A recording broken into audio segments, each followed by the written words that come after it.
ఈరోజు భీమగల్ పట్టణ కేంద్రంలో భూమన చట్టంపై అవగాహన సదస్సు ఏర్పాటు చేయడం జరిగింది. ఆ సదస్సులో మరి కలెక్టర్ గారు వచ్చి కలెక్టర్ గారు, ఆర్డీఓ గారు, మరి పట్టణంలో ఉన్నటువంటి కాకుండా భీమగల్ మండల స్థాయిలో ఉన్నటువంటి విలేజ్ నుంచి రైతులందరూ ఈ సదస్సులో పాల్గొన్నారు. ఈ భూమన చట్టం ఏదైతే వచ్చిందో ఇది చాలా చక్కటి మరి చట్టం. గతం లోపల ఏదైతే ధరణి చట్టం ఉండేనో ధరణి చట్టంలో ఎన్నో సమస్యలు ఉన్నటువంటి మరి ఆ ధరణి చట్టం వచ్చిన తర్వాత ఎంతో మంది రైతులు ఎంఆర్ఓ చుట్టూ, ఆర్డీఓ చుట్టూ, కరెంట్ చుట్టూ తిరిగి ఆత్మహత్యలు చేసుకున్నటువంటి సందర్భాలు కూడా ఎన్నో ఉన్నాయి.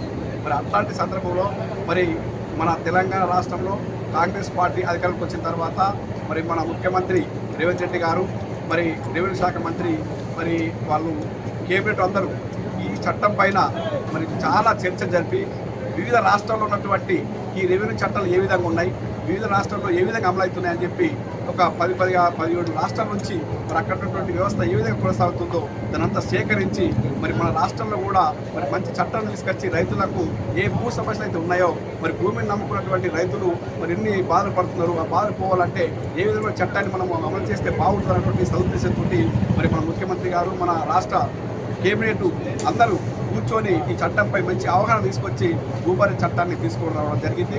ఈ చట్టంలో మరి గతంలో ఎంఆర్ఓలకు ఒక 11 అంశాలపై వాళ్ళకు అధికారం లేకుండే ఈరోజు ఎంఆర్ఓ స్థాయిలో 11 సమస్యలు పరిష్కరించే అవకాశము తహసీల్దార్లకు ఇచ్చింది. కాబట్టి ఇక్కడ ఎన్నో సమస్యలు వీళ్ళ రైతులకు పరిష్కారం చేసే అవకాశం కలుగుతుంది.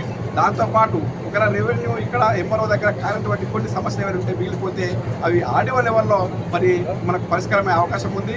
ఆర్డీఓ లెవెల్లో పరిష్కారం కాకపోతే ఏవో కొన్ని మిగిలిపోయినటువంటి చాలా క్లిష్టమైనటువంటి ఉన్నటువంటి సమస్యలు ఉంటే చివరికి కలెక్టర్ సమక్షంలో కూడా మరి పరిష్కారం చేసుకునే అవకాశము ఈ చట్టంలో కల్పించడం జరిగింది. కాబట్టి ఈ చట్టం వచ్చినందుకు రైతులు కానీ భూమి ఉన్నటువంటి ప్రతి వ్యక్తి ఇలా ఎంతో హర్షం వ్యక్తం చేస్తూ ఉన్నారు. ఇది చాలా సులభంగా మరి నిజంగా ఎక్కడైతే భూమి ఉందో ఆ భూమి కనిపోయి లైవ్ సర్వే చేసి అక్కడ ఉన్నటువంటి లైవ్ సర్వేతో పాటు మరి ఈ భూమి ఇవ్వదని చెప్పి అక్కడనే పంచనామా వేసి స్పాట్ పంచనామా వేసి ఈ భూమి ఇవ్వదని చెప్పి నిర్ధారణ చేసి పట్టా పాస్ పుస్తకం ఇచ్చే అవకాశం ఉంది. కాబట్టి ఇది చాలా చక్కటి చట్టము. ఈ చట్టం తెచ్చినటువంటి రాష్ట్ర ప్రభుత్వానికి, ముఖ్యమంత్రి గారికి, రెవెన్యూ శాఖ మంత్రి గారికి ప్రతి ఒక్కరికి మా తరఫున ప్రత్యేకమైన ధన్యవాదాలు, కృతజ్ఞతలు తెలియజేస్తున్నాం.